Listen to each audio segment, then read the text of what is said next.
Imagine being so blinded by prejudice that you punch your new boss in the face. That's exactly what happened to Officer Greg Matt on a sunny afternoon in Bridgeport. His victim? The newly promoted Captain Marcus Harris. Greg's split-second decision, fueled by racism, is about to cost him everything. Watch as justice unfolds in the most unexpected way. Officer Greg Matt sat in his patrol car, sipping lukewarm coffee outside Bridgeport's bustling city center. The afternoon sun beat down on Maple Street, casting long shadows across the sidewalk. Greg watched the passers-by with a mixture of boredom and contempt. To him, the badge on his chest was more than just a symbol of authority. It was a license to do whatever he pleased. As he scanned the crowd, Greg's eyes locked onto a well-dressed black man across the street. The man's crisp suit and confident stride immediately set Greg on edge. He straightened up in his seat, suddenly alert and irritated. Who did this guy think he was, walking around like he owned the place? The street hummed with activity. Shoppers darted in and out of stores, office workers hurried to afternoon meetings, and the smell of fresh bread wafted from a nearby bakery. But Greg barely noticed any of it.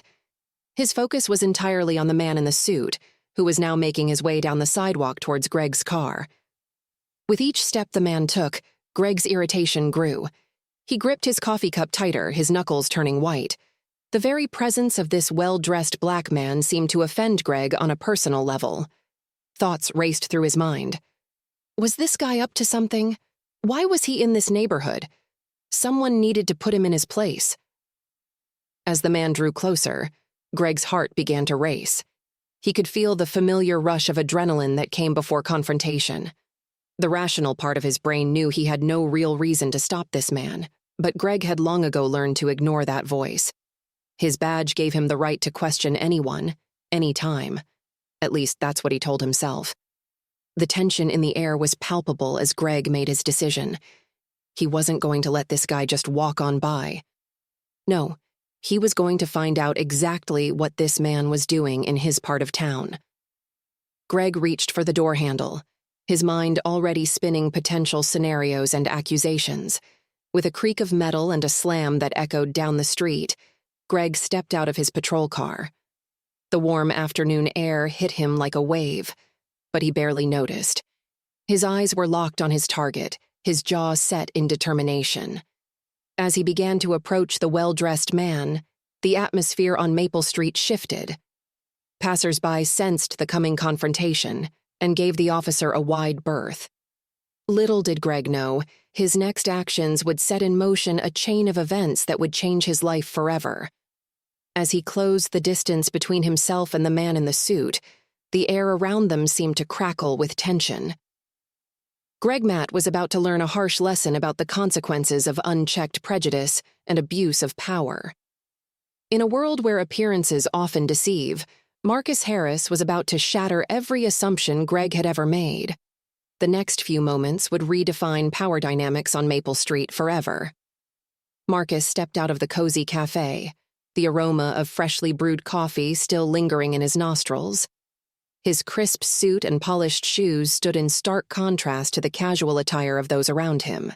As he adjusted his tie, Marcus was blissfully unaware of the storm brewing just a few feet away. The newly promoted captain exuded an air of quiet confidence. Years of experience in law enforcement had honed his instincts and demeanor. Marcus had climbed the ranks through hard work and determination, facing challenges that would have broken lesser men. His recent promotion to captain was a testament to his unwavering commitment to justice and equality. As Marcus began his walk down the busy sidewalk, he suddenly felt a shift in the atmosphere. The hairs on the back of his neck stood up, a familiar sensation that had saved his life more than once on the job. He glanced around, his keen eyes scanning the crowd until they landed on Officer Greg Matt, who was approaching with unmistakable aggression. Marcus's face remained impassive, but his mind raced. He'd seen that look before, the tightened jaw, the clenched fists, the narrowed eyes. It was the look of someone spoiling for a fight, but Marcus wasn't about to give him one. Instead, he squared his shoulders and stood his ground, his posture a perfect balance of readiness and calm. As Greg closed the distance between them, Marcus took a deep breath. He knew all too well the unique challenges faced by Black officers in leadership positions. The skepticism from both colleagues and the public, the constant pressure to prove oneself. It was a weight he carried every day. But it had also made him stronger, more resilient. Marcus's mind flashed back to his training in de-escalation techniques. Communication was key. Maintaining a calm demeanor could prevent conflicts from spiraling out of control. He'd used these skills countless times before, but never in a situation quite like this. With each step Greg took, the tension in the air thickened. Passers-by began to take notice, some slowing their pace to watch the unfolding scene. Marcus could feel their eyes on him, but he remained focused on the approaching officer. As Greg drew near, Marcus prepared himself to address the situation professionally. He'd faced prejudice before, both within the force and on the streets. But he'd never let it define him or dictate his actions. Today would be no different. The two men now stood face to face, a clash of attitudes imminent. Greg's anger was palpable, radiating off him in waves. In contrast, Marcus's calm demeanor seemed almost otherworldly. It was a study in opposites, unbridled rage versus controlled composure. Little did Greg know, the man he was about to confront wasn't just another civilian. Marcus Harris, with his wealth of experience and newly minted captain's badge, was about to teach Officer Greg Matt a lesson he'd never forget. The next few moments would not only change their lives, but send ripples through the entire Bridgeport Police Department. As Greg closed in, the tension on Maple Street reached a boiling point. The officer's face twisted with barely contained rage as he barked at Marcus. "What do you think you're doing around here?" The contrast between the two men was stark. Greg's aggressive stance and clenched fists stood out against Marcus's calm demeanor. Marcus, taken aback by the sudden confrontation, kept his composure as he responded, "I'm on my way to a meeting, officer." "Is there a problem?" Greg's eyes narrowed, his suspicion growing with each passing second. "A meeting? In this neighborhood?" "Yeah, right." His voice dripped with sarcasm and barely veiled hostility. As the exchange continued, a small crowd began to gather. Shoppers paused mid-stride, their curiosity piqued by the unfolding drama. Office workers on their lunch breaks whispered to each other, some pulling out their phones to record the scene. The air was thick with anticipation and unease. Marcus, drawing on years of experience in de-escalation, maintained his professional tone. "Yes, sir. I have an important appointment nearby. I'd be happy to explain if you have any concerns." But Greg wasn't interested in explanations. Each calm response from Marcus only seemed to fuel his anger. His face reddened, and a vein pulsed visibly at his temple. "You think you're so smart, don't you?" he spat, taking a menacing step closer. The onlookers shifted nervously. Some exchanged worried glances, while others watched with a mix of fascination and horror. A young woman in the crowd murmured to her friend, "This doesn't look good. Should we call someone?" Marcus stood his ground, his hands open at his sides in a non-threatening gesture. "Officer, I assure you, I'm not trying to cause any trouble. If you could just tell me what the issue is, I'm sure we can resolve this quickly." Greg's temper was reaching its breaking point. The very calmness of Marcus's responses seemed to infuriate him further. His hand twitched near his belt, a movement that didn't go unnoticed by the increasingly concerned bystanders. The situation was balanced on a knife's edge. Would Greg's anger finally boil over? The crowd held its collective breath, sensing that the next few moments could change everything. Suddenly, Greg's voice cut through the tension like a knife. "Show me some ID. Now," he demanded, his tone leaving no room for argument. Marcus nodded slowly, his movements deliberate and careful. "Of course, officer. I'll just reach for my wallet." He began to move his hand towards his back pocket, unaware of the danger that was about to unfold. As Marcus's fingers touched his wallet, the air on Maple Street crackled with an almost electric intensity. In that moment, no one could have predicted the shocking turn of events that was about to reshape the Bridgeport Police Department forever.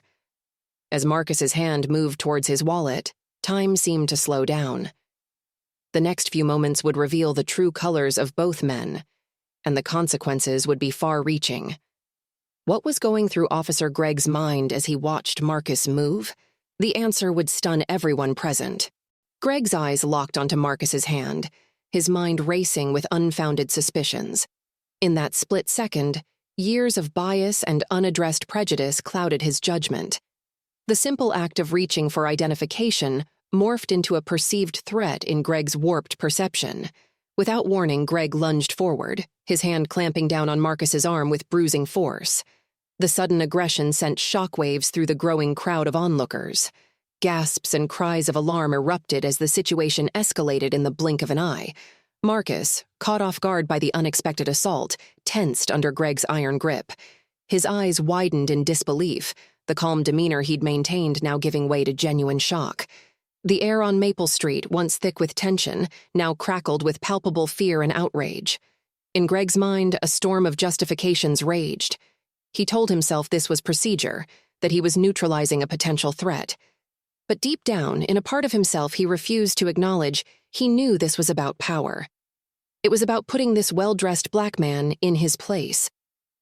The bystanders watched in horror, frozen in place by the sudden turn of events.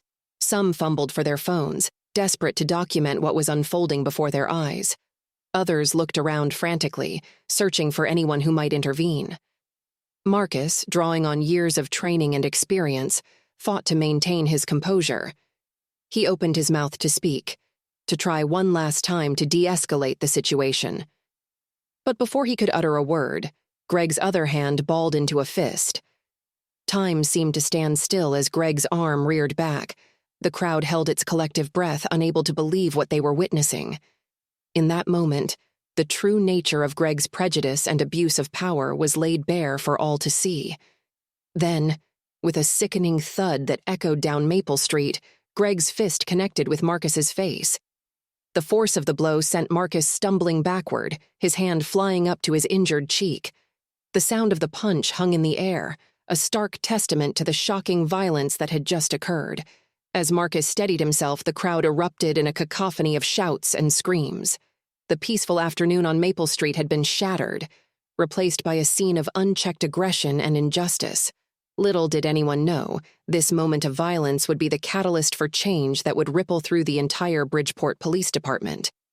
The echoes of that punch would resonate far beyond this street corner, exposing deep-rooted issues within law enforcement and forcing an entire community to confront uncomfortable truths. As Marcus touched his bruised face, his eyes hardened with resolve. This was far from over. Silence fell over Maple Street as the shock of violence gave way to something far more potent, the calm before a storm of accountability. Marcus stood tall, his bruised face a testament to injustice, but his next words would flip the script entirely. How does a racist cop react when he discovers his victim outranks him? Marcus stumbled back, the force of Gregg's punch sending him reeling. For a moment, the world spun around him as he fought to regain his balance. The physical pain was sharp, but it paled in comparison to the emotional impact of such a blatant act of aggression. Bystanders stood frozen, their mouths agape at the officer's shocking display of violence. As Marcus steadied himself, a transformation took place. The calm, professional demeanor he'd maintained throughout the confrontation gave way to something harder, more resolute. His eyes, once warm and patient, now burned with a steely determination. This wasn't just about him anymore. It was about every person who'd ever suffered at the hands of those sworn to protect and serve. Gregg, oblivious to the storm he'd just unleashed, wore a smug expression of satisfaction. He straightened his uniform, puffing out his chest as if he'd just performed some heroic act. The crowd's horrified expressions only seemed to fuel his sense of superiority. In his mind, he'd put another troublemaker in their place. If only he knew the truth about the man he'd just assaulted. The air crackled with tension as Marcus wiped a trickle of blood from his lip. The onlookers held their breath, wondering how he would respond to such a brazen attack. Would he retaliate? Call for help? Instead, Marcus did something unexpected. He stood taller, squaring his shoulders and meeting Gregg's gaze with unwavering intensity. In that moment, the power dynamic on Maple Street began to shift. Greg's smug grin faltered as he noticed the change in Marcus's demeanor. Something was off, but he couldn't quite put his finger on it. The crowd sensed it too, their shock giving way to a mix of curiosity and anticipation. Marcus took a deep breath, his hand instinctively reaching for the badge hidden beneath his jacket. The time for maintaining his cover had passed. Now it was time for truth, consequences, and long overdue accountability. As Marcus opened his mouth to speak, the world seemed to hold its breath. The revelation that was about to unfold would send shockwaves through the Bridgeport Police Department and beyond. Greg Matt was about to learn a harsh lesson about the dangers of unchecked prejudice and abuse of power. The next few words out of Marcus's mouth would change everything. The story of what happened on Maple Street that day would be told and retold, a cautionary tale about the importance of treating every person with respect and dignity, regardless of their appearance. The man in the suit stood tall, his eyes locked on Greg. The air crackled with tension as Marcus's voice cut through the silence. "Officer Matt, I'm Captain Marcus Johnson, your new precinct commander." The words hung in the air, heavy with implications. Greg's world came crashing down in an instant. His face, once flushed with misplaced anger, now drained of all color. The smug confidence that had fueled his actions moments ago evaporated, replaced by a sickening realization of what he'd just done. He'd assaulted his superior officer, a career-ending mistake if there ever was one. The power dynamic on Maple Street shifted dramatically. Marcus, despite the bruise forming on his cheek, now radiated an unmistakable aura of authority. Greg, in contrast, seemed to shrink before everyone's eyes. His shoulders slumped, and his gaze dropped to the ground, unable to meet the captain's steady gaze. The crowd of onlookers erupted into a flurry of whispers and gasps. A woman near the front covered her mouth in shock, while a young man further back let out a low whistle. "Did you hear that?" someone murmured. "He just punched the new captain." The news spread like wildfire through the gathered spectators. Marcus remained calm, his composure a stark contrast to Greg's rapidly unraveling demeanor. He straightened his jacket and addressed the officer directly. "Officer Matt, I hope you understand the gravity of your actions today. Assaulting a fellow officer, let alone a superior, is a serious offense." Greg's mind raced, searching desperately for a way out of this nightmare. But there was no escape. Every eye on the street was fixed on him, witnesses to his monumental error in judgment. The weight of consequences began to settle on his shoulders, crushing in its intensity. I didn't know," Greg stammered, his voice barely above a whisper. But even as the words left his mouth, he knew they were no excuse. His actions, born of prejudice and abuse of power, had no justification. Marcus nodded slowly, his expression a mix of disappointment and resolve. "Ignorance is no defense for assault, Officer Matt. I will be pressing charges, and you can expect a full investigation into this incident." His words were measured, each one driving home the reality of Greg's situation. The onlookers murmured their approval.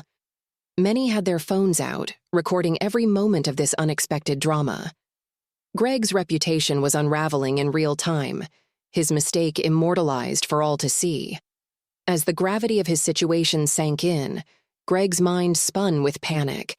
His career, his reputation, everything he'd worked for, it was all crumbling around him. And for what? A moment of unchecked prejudice, a split-second decision that revealed the ugly truth of his biases. Marcus turned to address the crowd, his voice steady and authoritative. "I want to thank you all for bearing witness to this unfortunate incident. Rest assured, it will be dealt with according to proper procedures."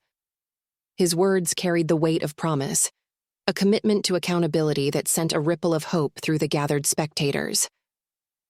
As sirens wailed in the distance, Greg stood frozen, trapped in a nightmare of his own making. The story of Maple Street was far from over, and the repercussions of this day would echo through the Bridgeport Police Department for years to come. In the span of a heartbeat, the hunter became the hunted.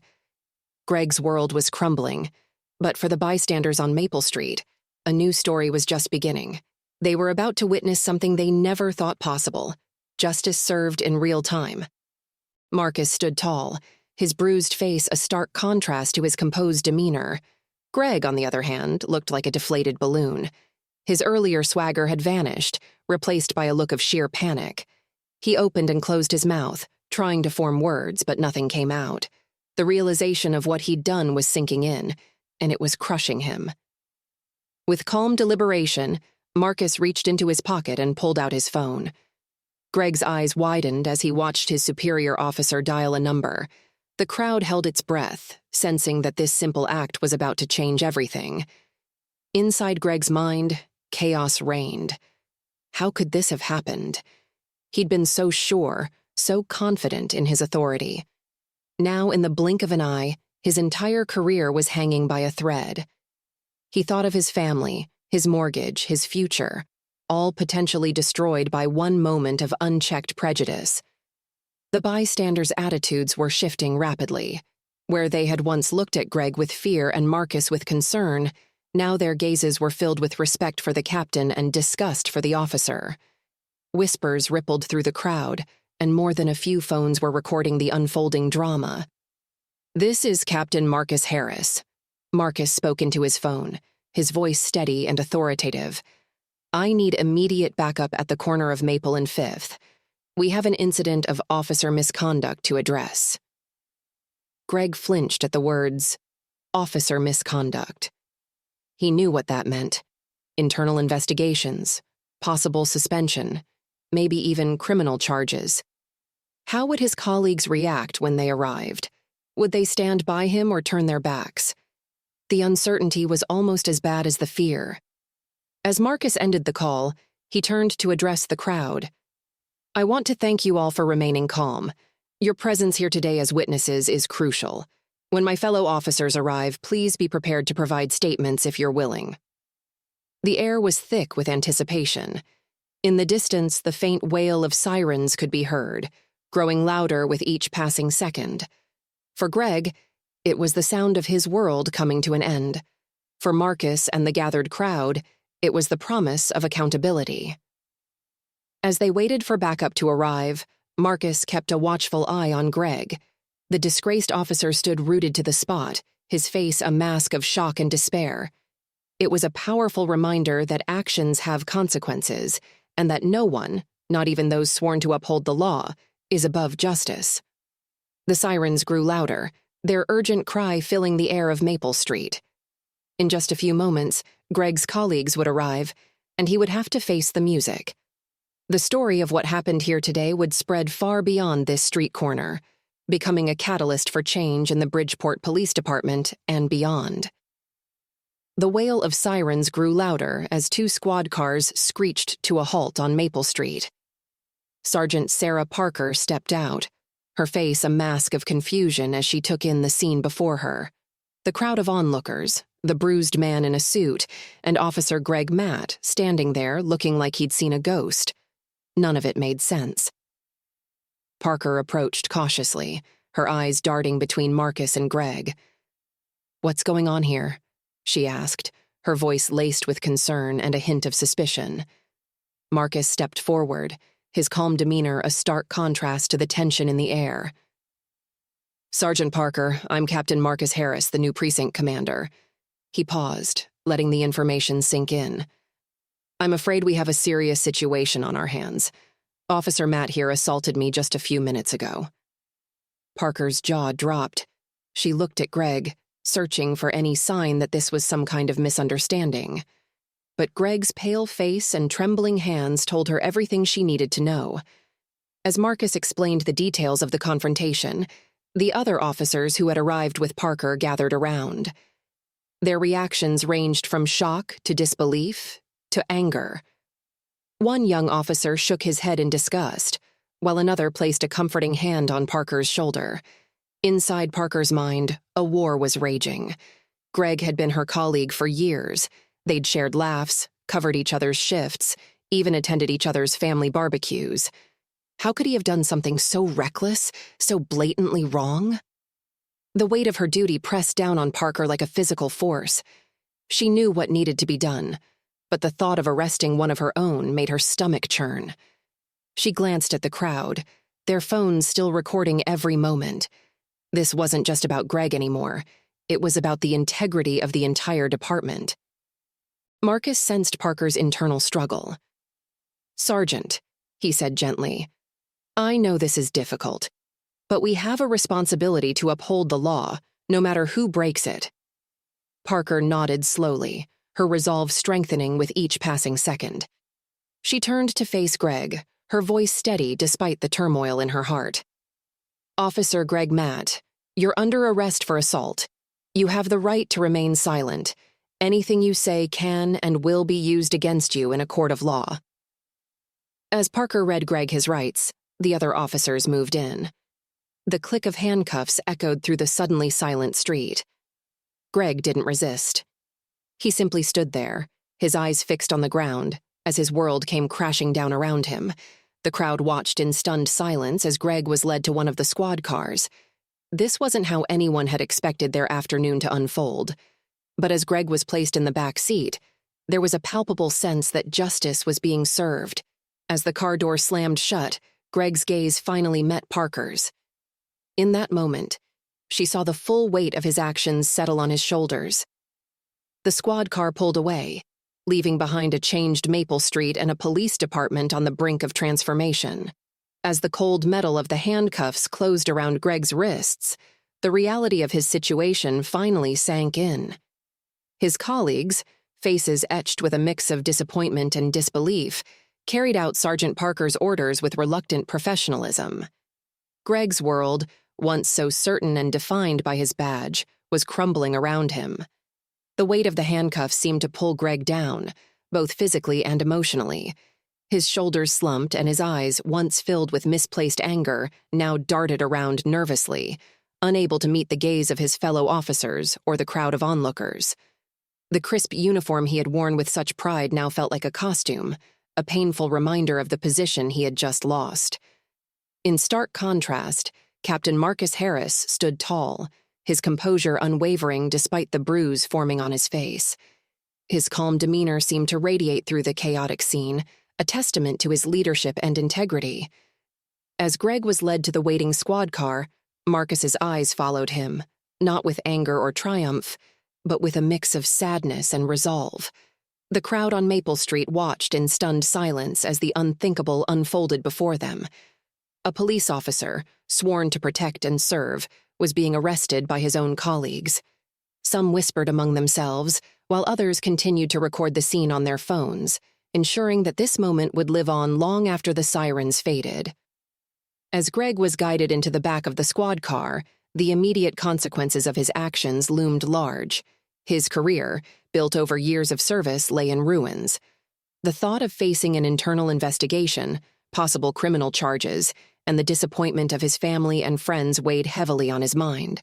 The world he had known just an hour ago had vanished, replaced by an uncertain future filled with legal battles and public scrutiny. The car door slammed shut with a finality that echoed through the street.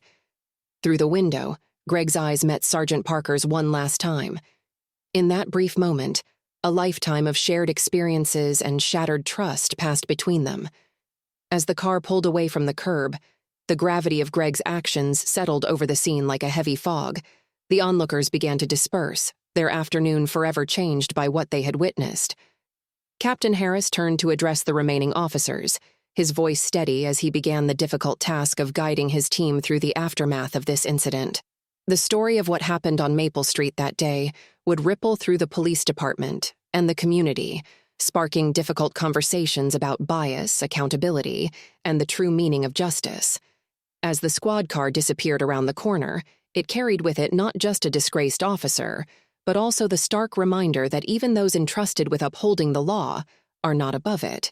The consequences of a single moment of unchecked prejudice would continue to unfold, touching lives far beyond the confines of that city block. The crowd on Maple Street buzzed with excitement as the police car carrying Officer Greg Matt disappeared around the corner. The shock of witnessing a cop punch a civilian, only to discover the victim was his new boss, left everyone reeling. As the initial commotion died down, people began to disperse, their voices a mix of disbelief and indignation. "Did you see that? I got the whole thing on video," a young woman exclaimed, waving her smartphone triumphantly. Her friend nodded eagerly, already tapping away at her own device. "I'm posting it right now. This is going to blow up."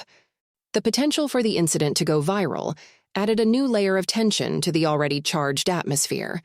Some bystanders huddled in small groups, replaying the footage they'd captured and debating whether to share it online. Others were already scrolling through their social media feeds, watching the first posts about the altercation pop up in real time. As people began to leave the scene, snippets of conversations floated through the air, revealing the diverse perspectives within the community. An older gentleman shook his head sadly, muttering to his wife, "I never thought I'd see the day when a police officer would be arrested right here on our street."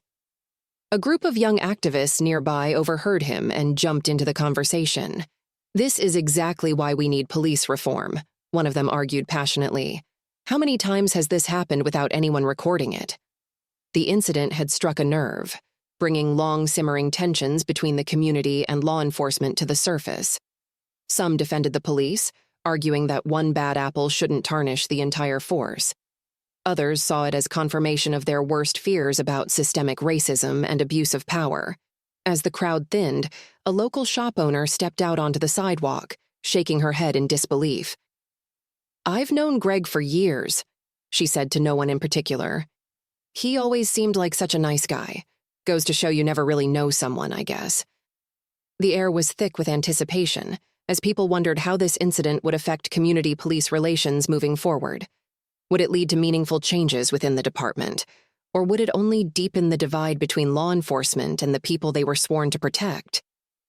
As the sun began to set on Maple Street, the physical evidence of the confrontation had vanished. But its impact was just beginning to spread. Phones buzzed with notifications as news of the event raced through social media channels. Local news outlets scrambled to piece together the story, reaching out to witnesses for statements. What had started as a routine afternoon on a quiet street had become a catalyst for broader discussions about race, power, and accountability. The incident on Maple Street was no longer just a local event. It was quickly becoming a national talking point, sparking debates in living rooms, classrooms, and online forums across the country. As night fell, the residents of Maple Street settled in for what promised to be a long and heated conversation about the future of their community and its relationship with those charged to serve and protect it. While the crowd on Maple Street dispersed, Captain Marcus Harris turned his attention to the remaining officers. The weight of the moment hung in the air, but Marcus knew this was his chance to set the tone for his leadership. With a calm yet authoritative voice, he addressed the group. "Officers, I know this isn't how any of us expected this day to go, but right now we have a job to do." Marcus's words cut through the tension, drawing all eyes to him. "We're going to handle this incident by the book, with professionalism and transparency." He outlined the next steps clearly, assigning roles and responsibilities. Some officers would take witness statements, others would secure the scene, and a few would handle crowd control. As Marcus spoke, the uncertainty on the officers' faces began to fade, replaced by a sense of purpose, but not everyone was fully on board. Officer Johnson, a veteran of the force, spoke up. "Captain, with all due respect, are we really going to throw Greg under the bus like this? He's one of our own." Marcus met Johnson's gaze steadily. "I understand your concern, Officer Johnson, but our loyalty must be to the law and the community we serve, not to individuals who break that trust." His words hung in the air, challenging long-held beliefs about the thin blue line. As the officers dispersed to their assigned tasks, Marcus moved among them, offering guidance and support where needed. His calm demeanor in the face of such a volatile situation didn't go unnoticed. Officers who had been hesitant at first found themselves drawn in by his quiet confidence. One rookie officer, visibly shaken by the day's events, approached Marcus. "Captain, I've never seen anything like this before. How do you stay so calm?" Marcus placed a reassuring hand on the young officer's shoulder. "It's not about being calm, It's about focusing on what needs to be done. We can't change what happened, but we can control how we respond to it. As the scene on Maple Street began to clear, a new energy pulsed through the group of officers. They moved with purpose, their actions a reflection of the professionalism Marcus had called for. Even those who had initially struggled with the idea of charging a fellow officer seemed to have found their footing. The true impact of Marcus's leadership was just beginning to unfold. Officers exchanged glances of grudging respect, recognizing that their new captain was not just talk. He had faced violence and prejudice head-on and emerged as a beacon of integrity. As the last of the witness statements were taken and the crime scene tape came down, Marcus gathered his team one last time. I know today has been difficult, but I want you all to know that I'm proud of how you've handled it. This is just the beginning of our work together. The officers nodded, a newfound respect evident in their eyes. As they prepared to leave Maple Street, there was a sense that something had shifted. The story was far from over, but under Marcus's leadership, they were ready to face whatever came next. The echoes of Greg's punch reverberated far beyond Maple Street. As word of the incident spread through the Bridgeport Police Department, it sparked a firestorm of reactions. Officers who weren't present struggled to believe what they were hearing. A decorated cop assaulting the new captain? It seemed too outrageous to be true. In the precinct break room, heated debates erupted. Officer Martinez slammed his fist on the table. Greg's been on the force for 15 years. There's no way he'd do something like this without provocation.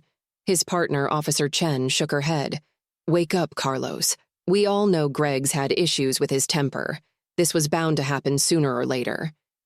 As the day wore on, clear divisions began to form. Some officers rallied around Greg, citing his years of service and insisting there must be more to the story. Others were quick to condemn his actions, seeing them as a betrayal of everything the badge stood for. The atmosphere in the precinct grew tense. Whispered conversations in corners fell silent when supervisors walked by. Officers who normally joked and bantered now eyed each other warily, unsure where their colleagues stood. Sergeant Ramirez, a 20-year veteran, gathered a group of rookies. Listen up, she said, her voice low. What happened today is going to change things around here. Some of you might be thinking about taking sides. Don't. Our job is to uphold the law, no matter who breaks it. In the detective's bullpen, the mood was somber. Detective Johnson, who had worked closely with Greg on several cases, stared blankly at his computer screen. I just can't believe it, he muttered. All those times we talked about integrity. Was it all just talk? As news of the incident spread, questions about department morale began to surface. How could officers trust each other when one of their own had so blatantly abused his power? The need for change was becoming increasingly apparent. Captain Harris's secretary overheard two officers discussing the incident. Maybe this is the wake-up call we needed, one said. We've been sweeping problems under the rug for too long. As the day drew to a close, the true impact of Greg's actions was just beginning to unfold. The Bridgeport Police Department stood at a crossroads. Would they use this incident as a catalyst for meaningful change? Or would old habits and loyalties win out? Only time would tell, but one thing was certain. Nothing would ever be the same again. As night fell on Bridgeport, a different kind of darkness enveloped Greg. Locked in a holding cell, he found himself on the wrong side of the bars for the first time. How does a man who's spent his entire career upholding the law come to terms with breaking it so spectacularly? Greg sat on the cold metal bench, his head in his hands. The events of the afternoon played on repeat in his mind, a nightmarish loop he couldn't escape. Each time he relived the moment his fist connected with Marcus's face, his stomach twisted with a sickening mix of shame and disbelief. He tried to rationalize his actions, grasping at straws to justify the unjustifiable. He was reaching for something, Greg muttered to himself, but the words rang hollow even in his own ears. Deep down, he knew the truth. He had acted out of prejudice, pure and simple. As the hours ticked by, Greg's emotions cycled between denial, anger, and crushing despair. One moment he was convinced he could explain it all away. The next he was hit with the full weight of what he'd done. His career, his reputation, his entire life. It was all crumbling around him. The holding cell felt smaller with each passing minute. Greg paced back and forth, his police uniform now a mockery of everything he'd once stood for. He thought about his family. How would he face his wife? His kids? The shame threatened to suffocate him. As reality set in, Greg's mind raced with the consequences he faced. Internal investigations, criminal charges, the loss of his pension. The future looked bleak. He'd seen other officers go through similar ordeals, but he'd always thought himself above such mistakes. Now he was living his worst nightmare. The question that haunted him most was simple. Would he take responsibility for his actions, or try to deflect blame? Greg had always prided himself on his integrity, but now that very quality was being put to the ultimate test. The easy path would be to make excuses, to paint himself as the victim of a misunderstanding. But as the night wore on, Greg began to realize that path would only lead to more pain. As dawn approached, Greg's world had been turned upside down. The certainties he'd built his life around had vanished, replaced by a harsh new reality. He was no longer Officer Matt, respected member of the Bridgeport PD.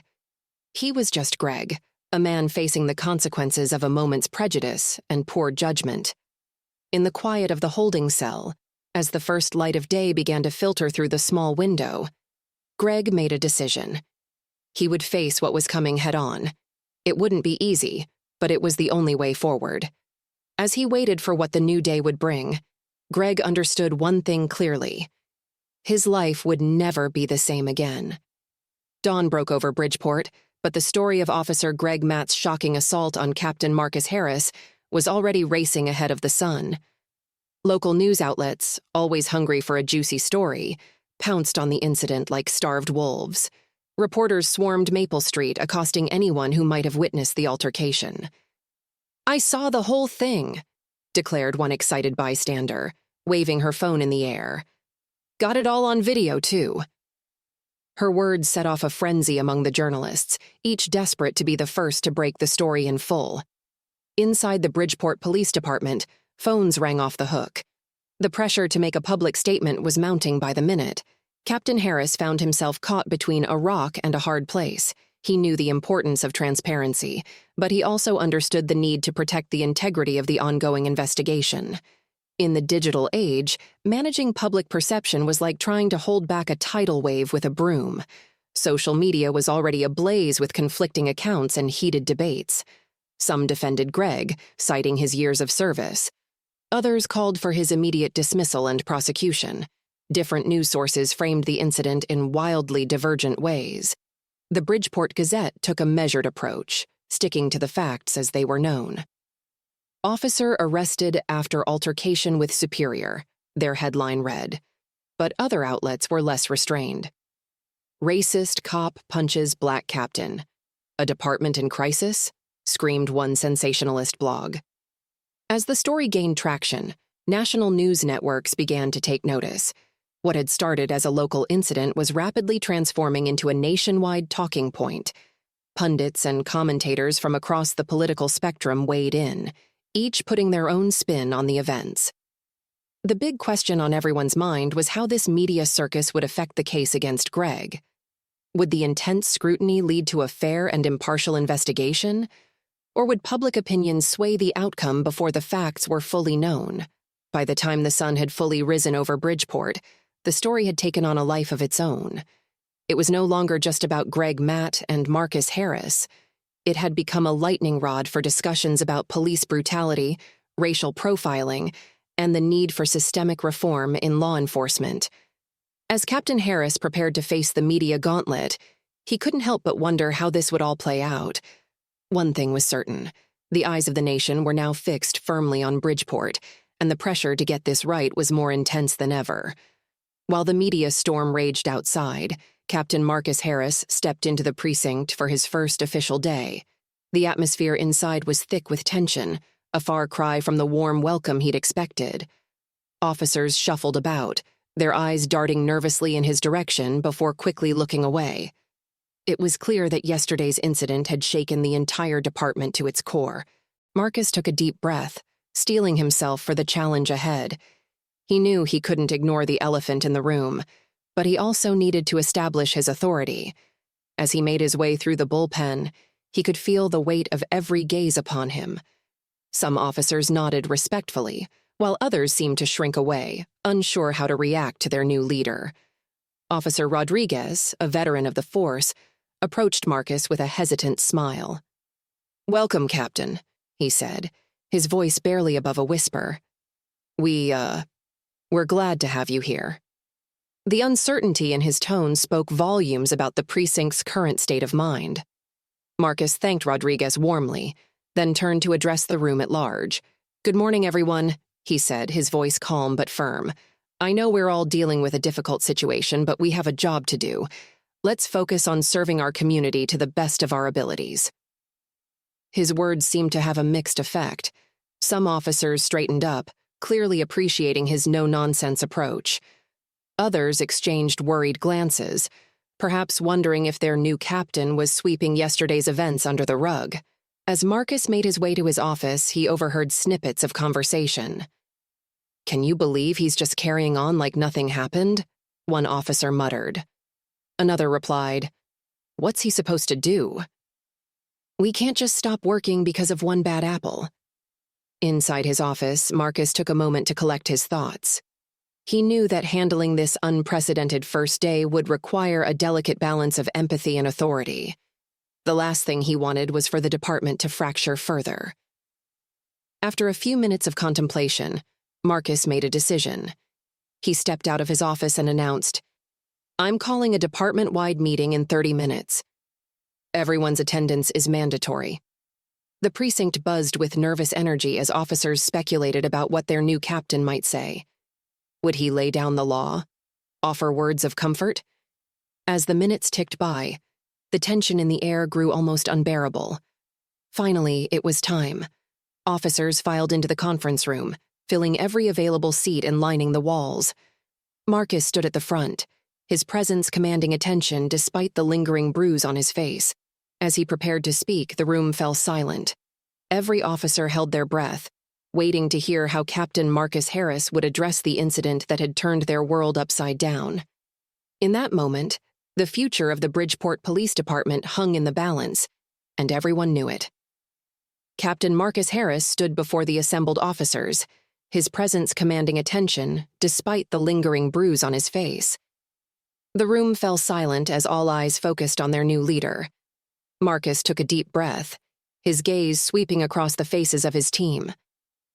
"Good morning, everyone," he began, his voice steady and calm. "I know we're all thinking about what happened yesterday. It's not how any of us expected to start this new chapter." Some officers shifted uncomfortably in their seats, while others leaned forward, hanging on every word. Marcus's demeanor remained composed, his tone a perfect balance of authority and empathy. What occurred on Maple Street was unacceptable. It goes against everything we stand for as law enforcement officers. But it also presents us with an opportunity to look at ourselves, our department, and our practices with fresh eyes. He paused, letting his words sink in. The tension in the room was palpable. Some officers nodded in agreement, while others looked skeptical. Marcus continued, his voice gaining strength. "Accountability isn't just a word we throw around. It's the foundation of trust between us and the community we serve. From this day forward, we will hold ourselves to the highest standards of conduct, both on and off duty." As Marcus spoke about the changes he envisioned, a mix of emotions played across the faces of his audience. Some looked inspired, others worried, but all were listening intently. "We're going to implement new training programs focused on de-escalation and bias awareness. We'll be reviewing our policies and procedures to ensure they align with best practices in modern policing. And most importantly, we're going to rebuild our relationship with the community." Marcus's words carried the weight of promise, a commitment to a new era of policing in Bridgeport. He outlined his vision for a department that was not just effective in fighting crime, but also just and equitable in its treatment of all citizens. "I know change can be uncomfortable," Marcus acknowledged, his eyes meeting those of his officers. "But I believe in this department, and I believe in each of you. Together, we can become the kind of police force that truly serves and protects all members of our community." As Marcus wrapped up his speech, a ripple of energy moved through the room. Some officers sat up straighter, a newfound determination in their eyes. Others still looked uncertain, but there was a spark of hope where before there had been only doubt. "Thank you for your time," Marcus concluded. "My door is always open if you have questions or concerns. Let's get to work and show Bridgeport what real community policing looks like." As the meeting ended and officers began to file out, the air was thick with a mix of emotions. Hope mingled with uncertainty, determination with apprehension. But one thing was clear. Change was coming to the Bridgeport Police Department, and Captain Marcus Harris was leading the charge. While the dust settled from Captain Harris's transformative speech, a new storm was brewing. The internal affairs team had just arrived, and their presence sent a chill through the precinct. What truths would emerge when loyalty and integrity collided? The investigators set up shop in a small conference room, their faces impassive as they prepared for a long day of interviews. One by one, officers were called in to give their statements. The tension in the air was thick enough to cut with a knife. Officer Rodriguez was the first to enter.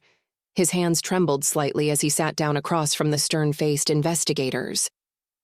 "Tell us about your interactions with Officer Matt," one of them said, her voice neutral but her eyes sharp and observant. Rodriguez swallowed hard, torn between his loyalty to a longtime colleague and his duty to tell the truth. As the day wore on, a pattern began to emerge. The investigators' methodical approach left no stone unturned. They cross-referenced witness statements with available evidence, building a comprehensive picture of not just the incident on Maple Street, but Greg's entire career. In the bullpen, whispers flew back and forth. "What do you think they're asking in there?" one rookie wondered aloud. An older officer shook his head. "Nothing good, kid. Nothing good."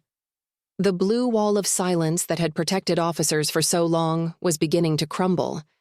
Some officers spoke freely, relieved to finally address long-standing concerns.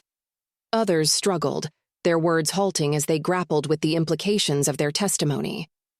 As afternoon turned to evening, the investigation took an unexpected turn. A junior officer, visibly nervous, revealed a past incident involving Greg that had been swept under the rug. It was like pulling a loose thread. Suddenly, similar stories began to unravel. The investigators' eyes gleamed as they connected the dots. Greg's history of misconduct was coming to light, each revelation adding weight to the case against him. What had started as an isolated incident was rapidly expanding into something much larger. By the time the last interview concluded, the mood in the precinct had shifted. The initial shock and disbelief had given way to a grim acceptance. The case against Greg was growing stronger with each passing hour. As the internal affairs team packed up their notes, the full impact of their investigation was yet to be felt, but one thing was clear: the Bridgeport Police Department would never be the same again. The truth, long buried under layers of misplaced loyalty, was finally coming to light. And for better or worse, every officer would have to face it head-on. The community's voice was about to shake the foundations of the Bridgeport Police Department even further. As night fell, the town hall buzzed with nervous energy. Community leaders and concerned citizens filed in, their faces etched with a mix of anger, fear, and determination. This wasn't just another meeting. It was a reckoning. Mayor Thompson stood at the podium, her voice steady but her eyes betraying the gravity of the situation. "We're here to listen, to understand, and to find a way forward together," she began. The crowd shifted restlessly, years of pent-up frustration threatening to boil over. One by one, residents stepped up to share their stories. A young mother, her voice trembling, recounted a terrifying traffic stop. An elderly gentleman described years of feeling unwelcome in his own neighborhood. A teenager spoke of dreams crushed by unwarranted arrests. Each tale added another crack to the facade of trust between the police and the community they were meant to serve. But not everyone saw eye to eye. A middle-aged business owner praised the police for their quick response during a robbery. A retired officer pleaded for understanding, insisting that most cops were good people trying their best. The room crackled with tension as opposing viewpoints clashed. In the back of the room, Captain Marcus Harris listened intently, his face a mask of concentration. He'd come straight from the precinct, still in uniform, a living reminder of the incident that had brought them all here. Some in the crowd eyed him warily, others with hope. As the night wore on, moments of unexpected understanding emerged.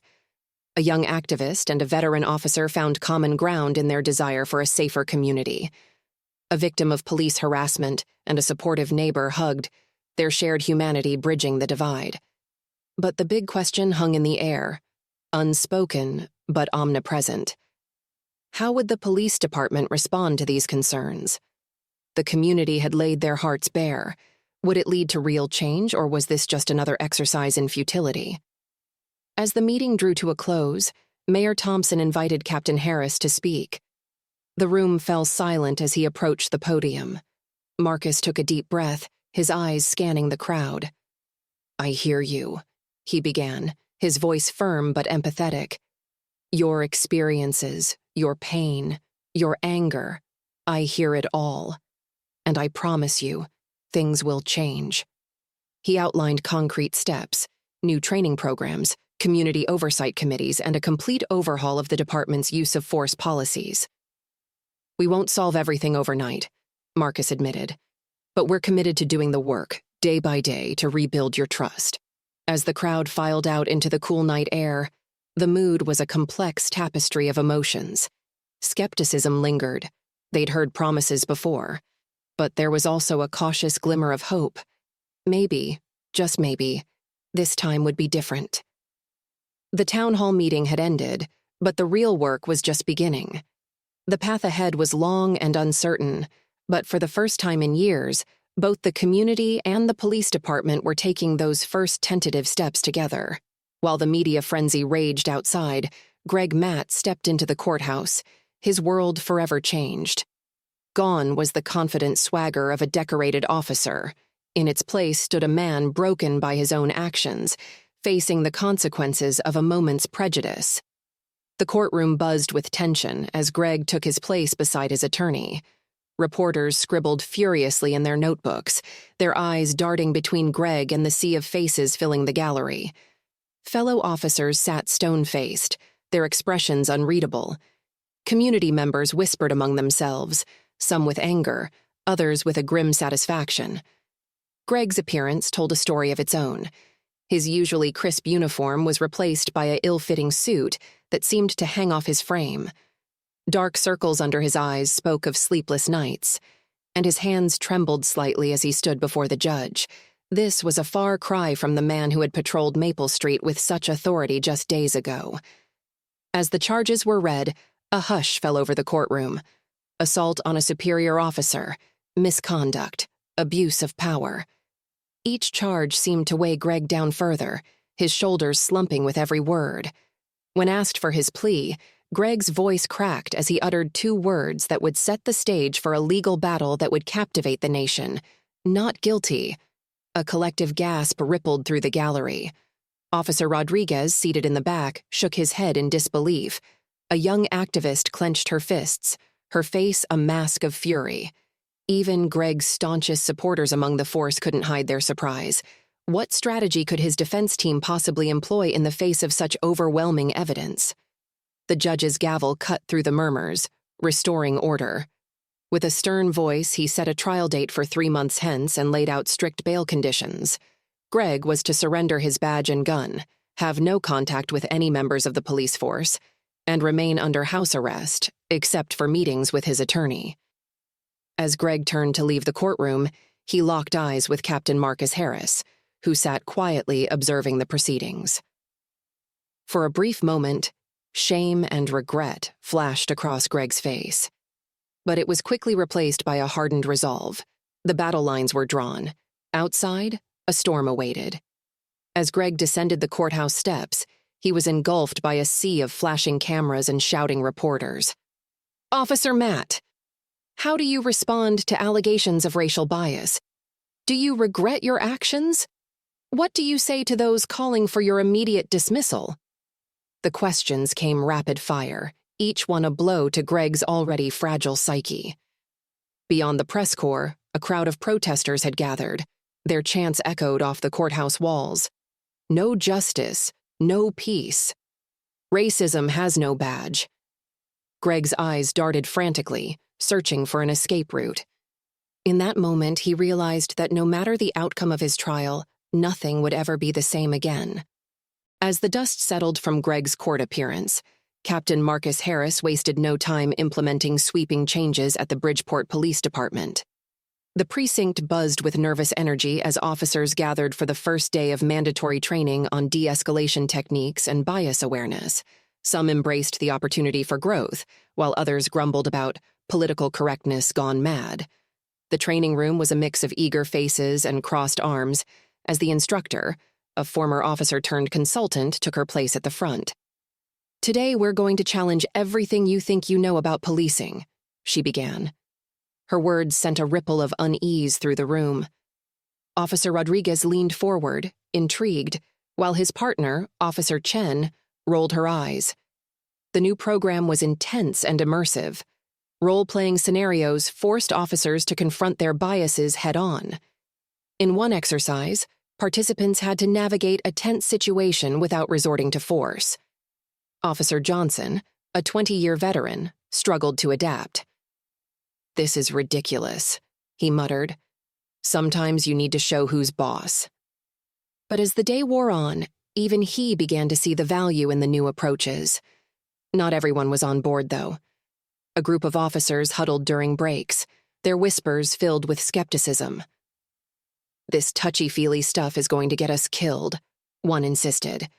But others, like Rookie Officer Patel, threw themselves into the training with enthusiasm.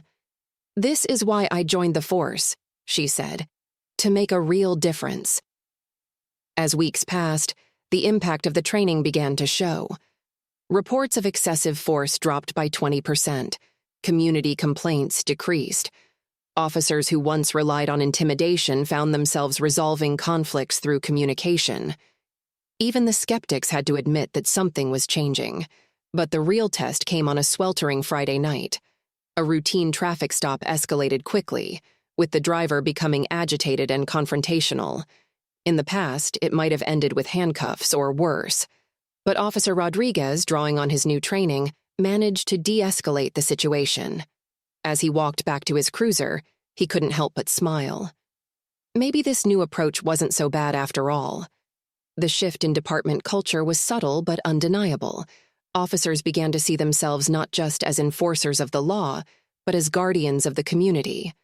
Trust, long eroded, started to rebuild. It wasn't perfect. Old habits die hard, and there were still bumps along the way. But as Captain Harris watched his officers embracing their new roles, he knew they were on the right path. The Bridgeport Police Department was changing, one officer at a time. And while the road ahead was long, the early results were promising. A new era of policing was dawning in Bridgeport, built on understanding, respect, and a commitment to justice for all. Change often comes at a price. For Captain Marcus Harris, that price was about to become painfully clear. With reform underway, a storm was brewing within the Bridgeport Police Department, and Marcus was caught right in the eye of it. Every morning, Marcus arrived at the precinct ready for battle. He knew that implementing his vision for a better police force wouldn't be easy, but he hadn't anticipated the sheer intensity of the resistance he'd face. Some officers whispered that he was too soft, undermining the authority they'd relied on for years. Others complained he wasn't doing enough to address systemic issues, accusing him of merely putting a Band-Aid on a gaping wound. Marcus's days were a constant balancing act. In one meeting, he'd reassure veteran officers that their experience was still valued. In the next, he'd push for stricter accountability measures that made those same officers bristle. The pressure was relentless, and there were moments when doubt crept in. Was he really the right person for this job? Late one night, as Marcus pored over community complaint reports, The weight of his responsibility threatened to overwhelm him.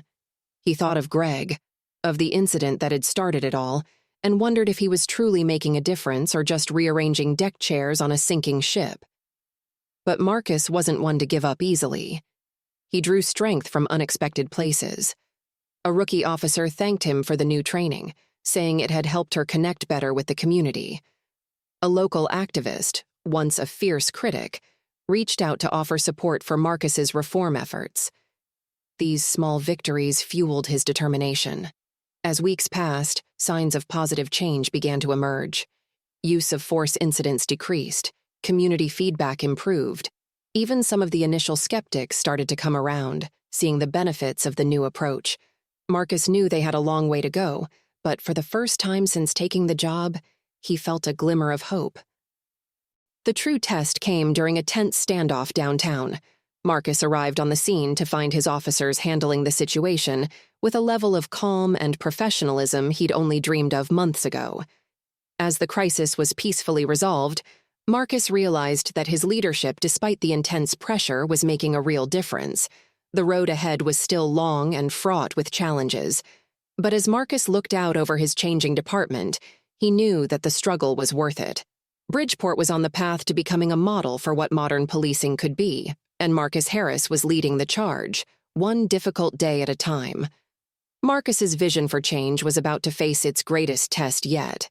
As the nation turned its eyes to Bridgeport, a courtroom became the unlikely stage for a battle that would shape the future of policing. What would happen when justice and prejudice collided under the harsh glare of public scrutiny? The trial of Officer Greg Matt opened with a palpable tension in the air. The courthouse steps were crowded with protesters, their chants echoing through the halls. Inside, the gallery was packed with a mix of concerned citizens, fellow officers, and media from across the country. As the prosecution began their opening statement, it became clear they had built a formidable case.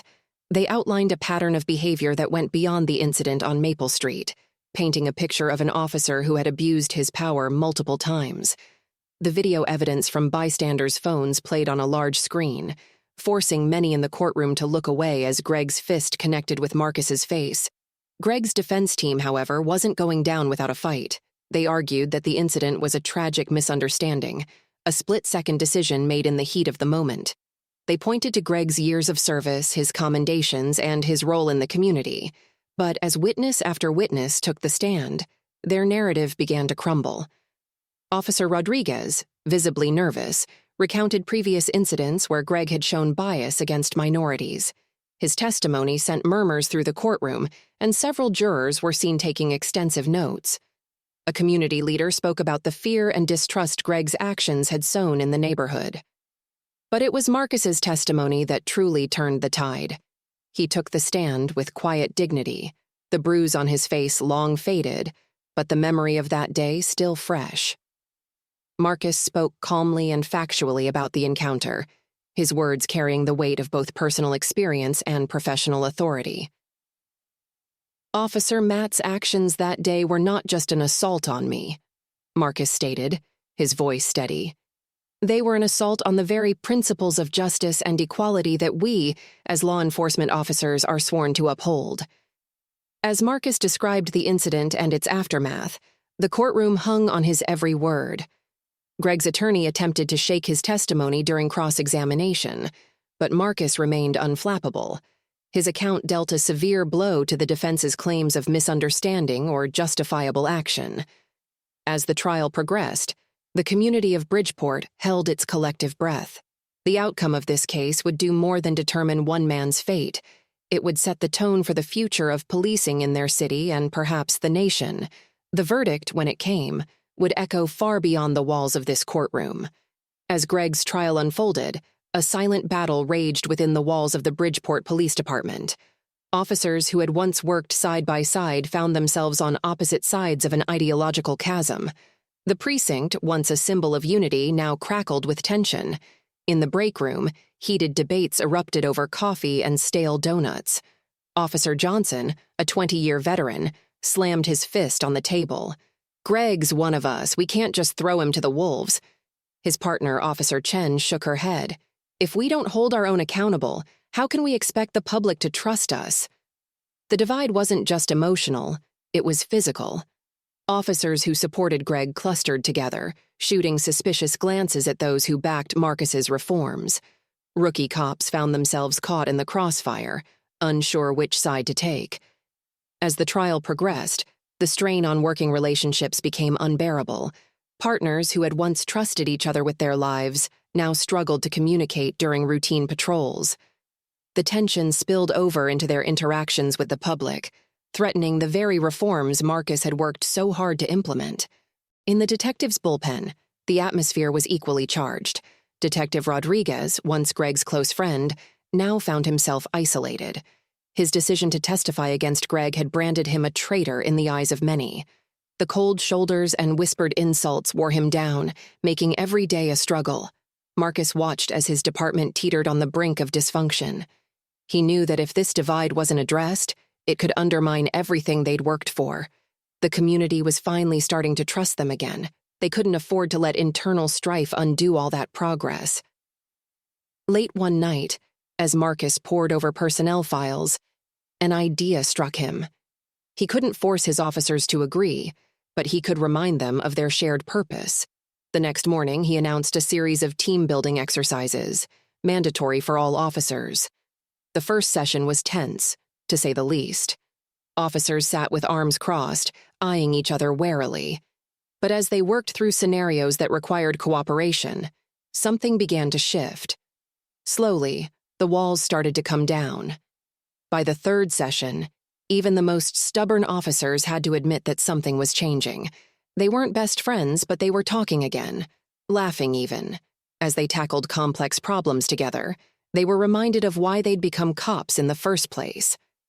As the trial neared its end, the Bridgeport Police Department was still far from perfect. The divide hadn't magically disappeared overnight. But there was hope now, a fragile bridge being built across the chasm. The future of the department hung in the balance, but for the first time in weeks, it didn't look quite so bleak. The air in the courtroom crackled with tension as the jury filed back in. Greg Matt stood, his once confident posture now a shell of its former self. The strain of the trial was etched across his face, deep lines marking where smug certainty had once resided. Every eye in the packed room was fixed on the jury foreman as he rose to deliver the verdict that would shape Bridgeport's future. Marcus Harris sat perfectly still, his calm exterior masking the rapid beating of his heart. This moment would define not just Greg's fate, but the direction of the entire police department. Around him, the gallery held its collective breath. Community members leaned forward, their expressions a mix of hope and trepidation. Fellow officers sat rigid, their faces unreadable masks of professional detachment. As the judge asked for the verdict, time seemed to slow to a crawl. The foreman's voice rang out clear and steady. On the charge of assault on a superior officer, we find the defendant, Gregory Matt, guilty. A gasp rippled through the courtroom.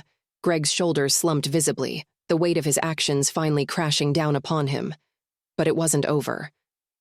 On the charge of misconduct in office, we find the defendant guilty. The second verdict hit like a thunderbolt, sending shockwaves through the assembled crowd. Officer Rodriguez closed his eyes, a mix of relief and sadness washing over him. The young activist who had spoken at the town hall meeting squeezed her friend's hand, tears of vindication welling in her eyes. Greg stood motionless, the color draining from his face as the full impact of the verdict sank in. His attorney placed a comforting hand on his shoulder, but the gesture seemed small in the face of such a monumental moment. The dream of returning to his old life, of things going back to normal, had just been shattered beyond repair. As the judge thanked the jury for their service, Marcus's mind raced. The guilty verdict was a victory for justice, but it was also just the beginning. How would the community respond? Would this be seen as a turning point, or would skepticism about true change persist? And what about his officers? The department was still deeply divided, and this verdict had the potential to either heal those rifts or drive them even deeper. Outside the courthouse, word of the verdict spread like wildfire. Crowds that had gathered to await the decision erupted in a cacophony of cheers and angry shouts. Some celebrated a long-overdue accountability, while others decried what they saw as an attack on law enforcement. The city of Bridgeport was a powder keg, and the verdict had just lit the fuse. As Greg was led away in handcuffs, Marcus knew that the real work was just beginning. The verdict had sent a clear message, but translating that message into lasting change would be the true test of his leadership. The path ahead was uncertain, but one thing was clear: the Bridgeport Police Department would never be the same again. The verdict was in, but the real trial was about to begin. As Marcus stepped up to the podium, he faced a challenge greater than any courtroom drama: transforming a deeply divided police force into a beacon of justice. Could one man's words bridge the chasm between a fractured department and a skeptical community?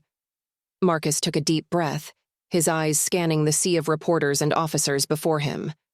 The weight of the moment pressed down on his shoulders, but his voice remained steady as he began to speak. "Today, justice was served," he said, his words carefully measured. "But this verdict is not an ending. It's a beginning."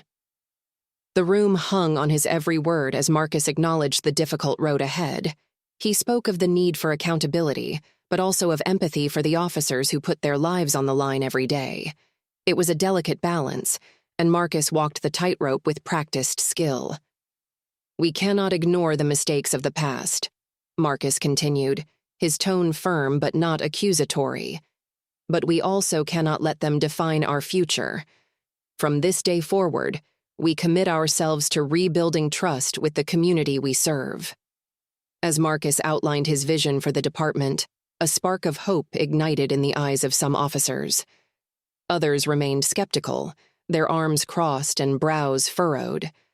But all listened intently as their captain laid out concrete steps for reform.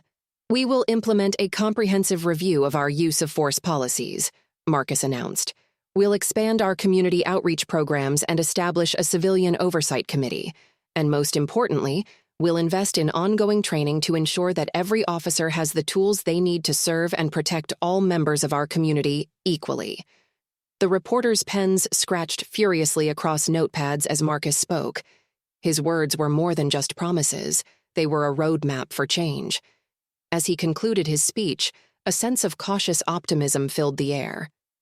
"This won't be an easy journey," Marcus admitted, his eyes meeting those of his officers. "There will be challenges and setbacks, but I believe in this department and I believe in each of you. Together, we can become the kind of police force that truly serves and protects all members of our community." As Marcus stepped away from the podium, the room buzzed with a mix of excitement and uncertainty. The path ahead was unclear, but for the first time in months, there was a glimmer of hope. The Bridgeport Police Department stood at a crossroads, and Marcus Harris was determined to lead them toward a brighter future. Change rarely comes easy, especially in law enforcement. Yet in Bridgeport, something remarkable was happening. Could this once troubled department become a beacon of reform for the entire nation? Months after the shocking incident on Maple Street, the Bridgeport Police Department was undergoing a transformation. The new policies and training implemented by Captain Marcus Harris were beginning to bear fruit. Complaints against officers had dropped by 30%, and community satisfaction surveys showed a marked improvement in public trust. Officer Rodriguez, once skeptical of the changes, now found himself embracing the new approach. During a routine traffic stop, he diffused a tense situation using de-escalation techniques he'd learned in training. The driver, initially hostile, ended up thanking Rodriguez for his professionalism. "It's moments like these that remind me why I became a cop," Rodriguez shared with his partner later that day. The shift in departmental culture was palpable. Officers who once relied on intimidation now prided themselves on their communication skills.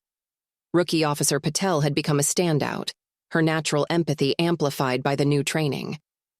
She'd recently talked a suicidal teenager off a bridge, earning praise from both her superiors and the community. But challenges remained. Some veteran officers still grumbled about the changes, arguing that the new approach put them at risk. And while community relations had improved, there were still neighborhoods where distrust ran deep. Despite these hurdles, the progress was undeniable. Local businesses reported feeling safer, and youth programs run by the police department saw record participation. Even the most vocal critics of law enforcement had to admit that something was changing in Bridgeport. The department's transformation didn't go unnoticed. Police chiefs from other cities began visiting Bridgeport, eager to learn from their success. Captain Harris found himself fielding calls from departments across the country, all asking the same question. How did you do it? As word spread, Bridgeport's story began to offer hope for meaningful change in law enforcement nationwide. The incident that had once threatened to tear the department apart had become the catalyst for a new era of policing.